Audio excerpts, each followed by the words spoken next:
नमस्कार, मैं हूं आपके साथ मीमांसा मलिक। ड्रग्स केस में जेल में बंद आर्यन खान की जमानत अर्जी पर बॉम्बे हाई कोर्ट में सुनवाई जारी है। सतीश मान शिंदे, जिन्होंने आर्यन की ओर से एनडीपीएस कोर्ट में पैरवी की थी, वो इस वक्त बॉम्बे हाई कोर्ट में मौजूद हैं। आपको बता दें, आर्यन की जमानत के लिए हाई कोर्ट में मुकुल रोहतगी पैरवी कर रहे हैं, वो भी इस वक्त कोर्ट रूम में मौजूद हैं। तो जमानत को लेकर आज फैसला आने की उम्मीद है। बेल मिलेगी या फिर जेल, इसको लेकर मुकुल रोहतगी की ओर से बहुत ही मजबूती से अपना पक्ष कल बॉम्बे हाईकोर्ट में रखा गया था, ये कहते हुए कि ड्रग्स का सेवन नहीं किया गया, ड्रग्स की बरामदगी नहीं हुई। जो व्हाट्सएप चैट्स हैं वो काफी पुराने हैं, उन व्हाट्सएप चैट का इस क्रूज पार्टी से कोई लेना देना नहीं है, ऐसे में जमानत दे दी जानी चाहिए। तो मुकुल रोहतगी ने कल पक्ष रखा था, लगभग 2 घंटे की सुनवाई ये चली थी। शाहरुख खान के बेटे आर्यन की जमानत पर बॉम्बे हाईकोर्ट में आज फिर से सुनवाई हो रही है। कल करीब 2 घंटे तक आर्यन की जमानत पर सुनवाई हुई। इस दौरान आर्यन के वकील और एनसीबी के बीच आरोपों को लेकर लंबी जिरह हुई। एनसीबी का कहना है कि जांच में आर्यन के इंटरनेशनल लिंक सामने आए हैं। साथ ही आर्यन के वकील ने दलील रखी कि आर्यन के पास कोई ड्रग्स नहीं मिले। आज दिल्ली से मुंबई पहुंची है एनसीबी की विजिलेंस टीम और उसने अपनी जांच शुरू कर दी है। इधर समीर वानखेड़े की पत्नी क्रांति रेडकर वानखेड़े ने कहा है कि वानखेड़े पर लगे सभी आरोप उन्हें फंसाने की साजिश है। दरअसल एनसीपी नेता नवाब मलिक ने समीर वानखेड़े की पहली शादी का फोटो ट्वीट किया और दावा किया कि वो मुसलमान है। और इस वक्त इसी खबर पर और डिटेल्स हम ले लेते हैं। हमारे साथ हमारे 2 सहयोगी जुड़े हुए हैं। जितेंद्र शर्मा हमारे साथ हैं और एनसीबी के दफ्तर से प्रमोद शर्मा इस वक्त हमारे साथ जुड़े हुए हैं। सबसे पहले तो जितेंद्र, आज अब एक बार फिर से सुनवाई, कल 2 घंटे मुकुल रोहतगी की ओर से पक्ष रखा गया था। आर्यन खान को जमानत क्यों मिलनी चाहिए, उनकी ओर से कहा गया था कि ड्रग्स का सेवन नहीं किया गया है, ड्रग्स की बरामदगी नहीं हुई है और मिली भगत के कोई संकेत नहीं मिलते हैं। जो 20 आरोपी पकड़े गए हैं इस केस में, उनसे आर्यन खान का कोई लेना देना नहीं है और अरबाज मर्चेंट के पास अगर ड्रग्स मिले तो इससे यह साबित नहीं होता कि वो आर्यन खान को ही कंज्यूम करने थे और उन पर कंट्रोल भी नहीं था आर्यन खान का। अब इस पक्ष को रखने के बाद एनसीबी का क्या काउंटर है? देखिए मीमांसा, इसमें अभी 3 आरोपी हैं जिनकी जमानत याचिका पर हाई कोर्ट में सुनवाई चल रही है। कल मुकुल रोहतगी ने आर्यन खान की तरफ से दलीलें पेश की थी। 4:20 पर सुनवाई शुरू हुई थी और जो 6 बजे तक चली थी, जिसमें मुकुल रोहतगी की तरफ से बताया गया कि किस तरह से आर्यन खान बेकसूर है।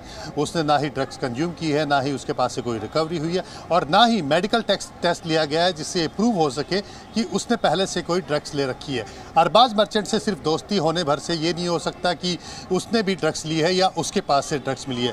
पुलिस ने एनसीबी ने जिस सेक्शन के तहत गिरफ्तारी की है वो सेक्शन भी बेलेबल ऑफेंस है। उसमें कहीं से भी ऐसा नहीं लगता है कि ट्रेडिंग हो रही है, फाइनेंसिंग हो रही है या किसी तरह से एक बड़े कार्टेल का नेक्सस है। सिर्फ और सिर्फ एक कंजप्शन का चार्ज लगाया गया है जो कि बेलेबल है, जबकि कंजप्शन हुई भी नहीं है। सिर्फ और सिर्फ इस वजह से कि व्हाट्सएप चैट्स हैं, व्हाट्सएप में काफ़ी सारे नाम निकल करके आए हैं, उसको लेकर के भी मुकुल रोहतगी ने साफ कहा है कि ये व्हाट्सएप चैट्स काफ़ी पुरानी है, साल 2018 और 19 की है।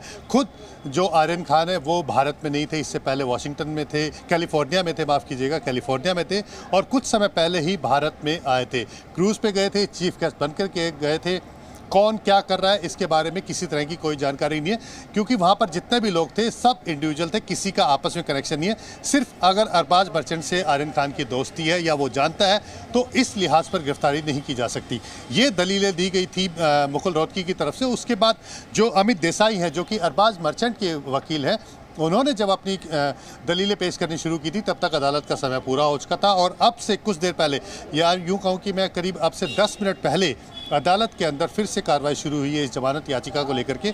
अमित देसाई, जो कि अरबाज मर्चेंट के वकील हैं, वो अपनी तरफ से दलीलें दे रहे हैं जिसमें वो बता रहे हैं कि किस तरह से अरबाज मर्चेंट अगर क्रूज़ पर थे, आर्यन खान, इन सबको एक तरह से इंडिविजुअल एक्ट में गिरफ्तार किया गया, यानी कि किसी को कॉन्स्पिरेसी में नहीं कहा गया, सबको अलग अलग गिरफ्तार किया गया है और उसमें भी अरबाज मर्चेंट के पास से कोई ऐसा सेक्शन नहीं है जिसमें ये लगता हो कि ट्रेडिंग या फाइनेंसिंग जैसे जो बड़े सेक्शन लग सकते हैं। सिर्फ 27 में गिरफ्तारी की गई है, जिसका मतलब ये है कि कंजप्शन, अगर कंजप्शन थी तो क्या एनसीबी को पहले नहीं पता था जब वो रेड करने के लिए जा रही थी? तो इस तरह की दलीलें अभी अमित देसाई की तरफ से दी जा रही है। जब अरबाज मर्चेंट की तरफ से दलीलें खत्म हो जाएंगी उनके वकील की तरफ से, तब मुनमुन धमीचा। तो 3 आरोपी हैं जिनको लेकर के बॉम्बे हाई कोर्ट में जमानत याचिका पर बहस चल रही है। इसमें सबसे अहम ये बात भी है कि एनसीबी के पास अभी दलीलें देने का मौका नहीं आया है, क्योंकि जब इन तीनों आरोपियों के वकील जब अपनी तरफ से दलीलें बॉम्बे हाई कोर्ट में दे देंगे जज के सामने, तब जाकर के जज एनसीबी को मौका देगी कि वो क्यों जमानत का विरोध करना चाहती है।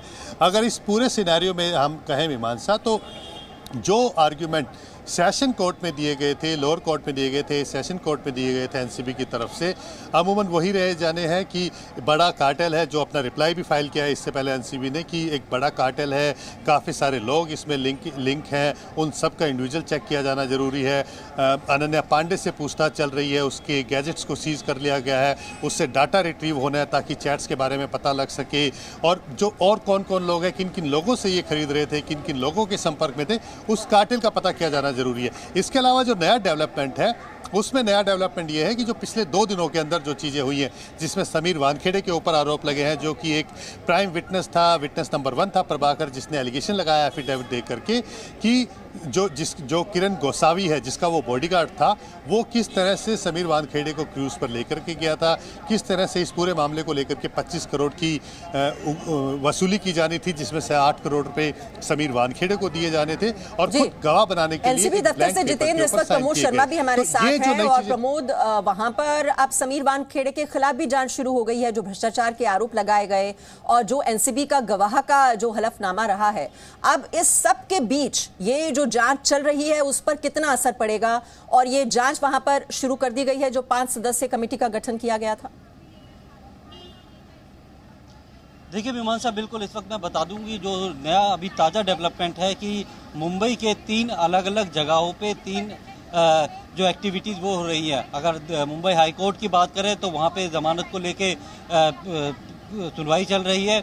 वहीं दूसरी जगह बांद्रा के सीआरपीएफ मैस में जो है वो कैंप ऑफिस जो है deputy director general Dnyaneshwar Singh ने अपना बनाया है, और वहीं पे जो है समीर वानखेड़े गए हैं, उनके स्टेटमेंट वहाँ पे रिकॉर्ड हो रहे हैं। उसके अलावा यहीं पर डीसीपी 1 जोन का जो ऑफिस है वहाँ पे प्रभाकर के भी स्टेटमेंट लिए जा रहे हैं। आज सुबह 5 बजे तक इन कैमरा प्रभाकर के स्टेटमेंट जो है ये आपका बलाड स्टेट जहाँ पे एनसीबी का ऑफिस है, इसी की जुडिक्शन में जो डीसीपी हैं उनके ऑफिस में बीती पूरी रात तक उनके स्टेटमेंट चले हैं, और फिर उन्हें आज दोबारा बुलाया था। तो करीब 2:45 बजे वो दोबारा डीसीपी ऑफिस में आके अपने स्टेटमेंट रिकॉर्ड करा रहे हैं। तमाम एविडेंस है वो दिखा रहे हैं, वीडियो फुटेज है, चाहे मोबाइल फ़ोन की जो चैट है या जो भी बातचीत हुई थी, वो सारी चीज़ें दिखा रहे हैं, और अपने इन कैमरा जो है उनके अभी बयान दर्ज हो रहे हैं। वहीं बांद्रा के सीआरपीएफ मैस में समीर वानखेड़े से भी बातचीत की जा रही है, उनसे उनका पक्ष जाना जा रहा है। और अब आने वाले अगले 1-2 दिनों में बाकी तमाम इस जो जिन लोगों के नाम एफिडेविट में थे उन सबको समन देकर पूछताछ के लिए बुलाया जाएगा। इस बीच जो अरबाज मर्चेंट के वकील हैं अमित देसाई, उनकी ओर से पक्ष रखा जा रहा है। अरबाज मर्चेंट, जैसे कि जितेंद्र बता रहे थे कि उनकी ओर से अब बातें रखी गई हैं कि किस तरह से गिरफ्तारी अवैध है। पहले नियम था कि बेल मिल जाती थी, जबकि जो जमानत है वो मिल जाती थी, और जेल जो होता था वो एक्सेप्शनल केसेस में दिया जाता था। लेकिन अब हम इसके उलट देख रहे हैं, अब गिरफ्तारी नियम है, जमानत अपवाद है। तो ये पक्ष रखा गया है अमित देसाई की ओर से। जितेंद्र, ये बातें तो रखी जा रही हैं, लेकिन इस मामले में हमने देखा कि जो 2 आरोपी जिनको गिरफ्तार किया गया था, मनीष राजगढ़िया और अविन साहू, उनको जमानत मिल गई। हालांकि उनसे भी ड्रग्स की रिकवरी हुई थी, उसके बावजूद ये जमानत दी गई है। अब क्या आर्यन की जमानत का दरवाजा खुल जाता है इसके बाद?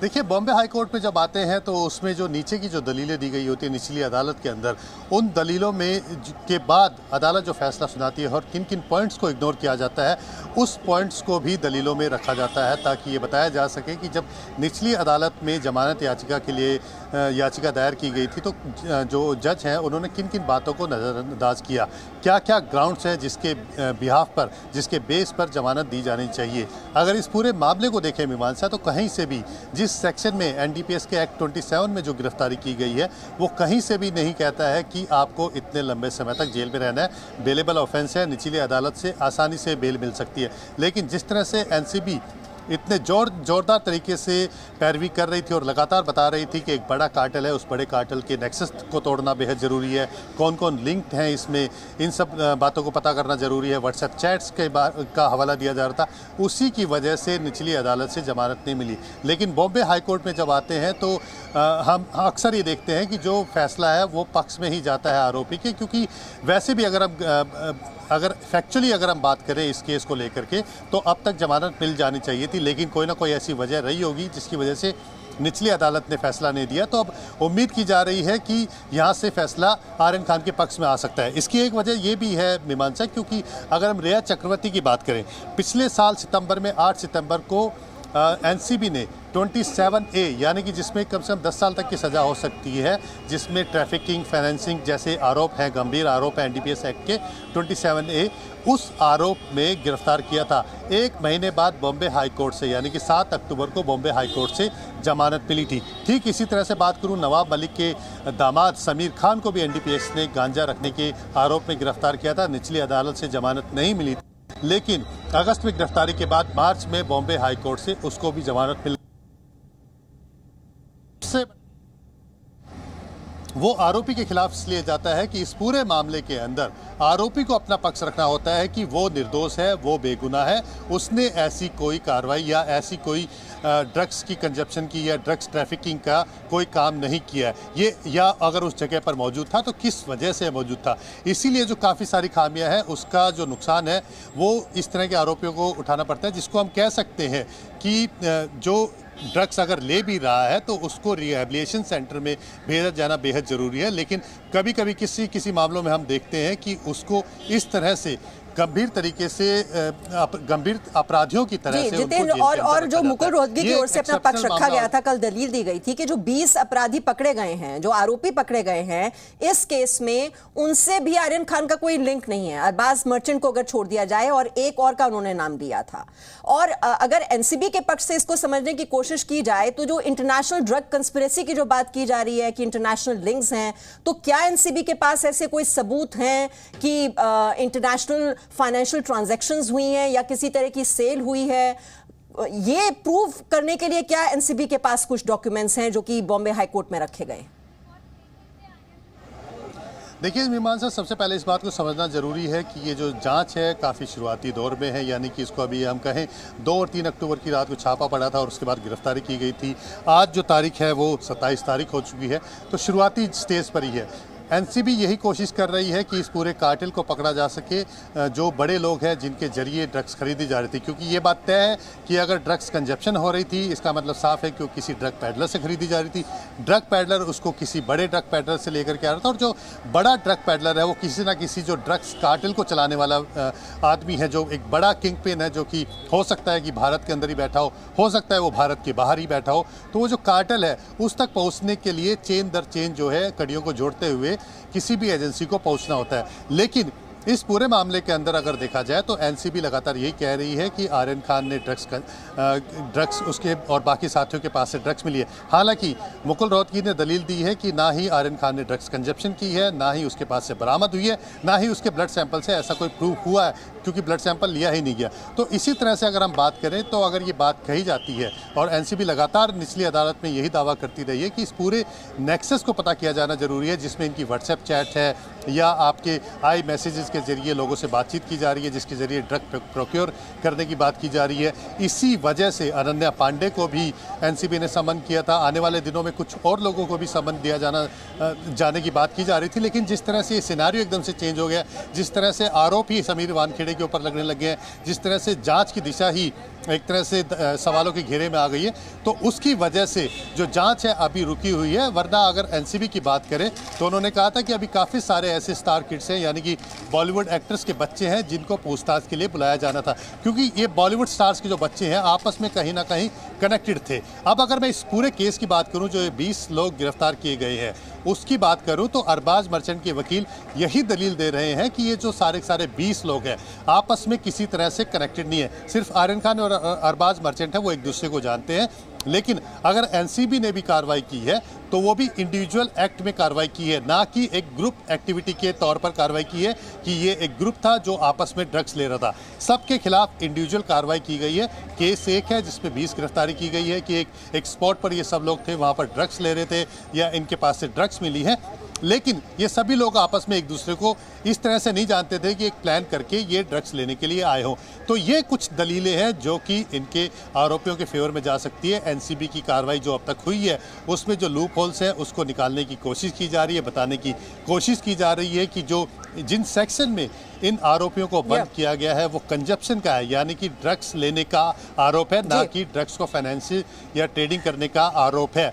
और जो अगर ड्रग्स कंजप्शन की जाती है तो वो बेलेबल ऑफेंस है, उसमें ज़्यादा से ज़्यादा 1 साल तक की सजा हो सकती है, वो भी ज़्यादा से ज़्यादा, या फिर जुर्माना देके छोड़ा जा सकता है। और अगर गिल्टी प्लीड कर देता है अरबाज मर्चेंट के जो वकील हैं अमित देसाई, उनकी ओर से पक्ष रखा जा रहा है, दलीलें रखी जा रही हैं, और उसके बाद जो मुनमुन धमेचा है उनके वकील को भी वक्त दिया जाएगा और उसके बाद एनसीबी को काउंटर करने का मौका दिया जाएगा कि वो इस जमानत का विरोध किस ग्राउंड पर कर रहे हैं। और आप देख रहे हैं जो बातें अभी तक अमित देसाई की ओर से, जो कि अरबाज मर्चेंट के वकील हैं, उनकी ओर से कहा गया है कि अरबाज की गिरफ्तारी अवैध है, बहुत कम ड्रग्स रखने और इस्तेमाल करने का आरोप लगा है। इस आरोप में 1 साल से कम की सजा का प्रावधान है। पहले बेल नियम था, जेल अपवाद थी, अब गिरफ्तारी नियम है, जमानत अपवाद हो गया है। जब साजिश थी ही नहीं तो फिर यह गिरफ्तारी किस ग्राउंड पर की गई, ये सवाल उनकी ओर से रखा गया है अदालत। Presenting B News app available on Google Play and App Store. Download it now.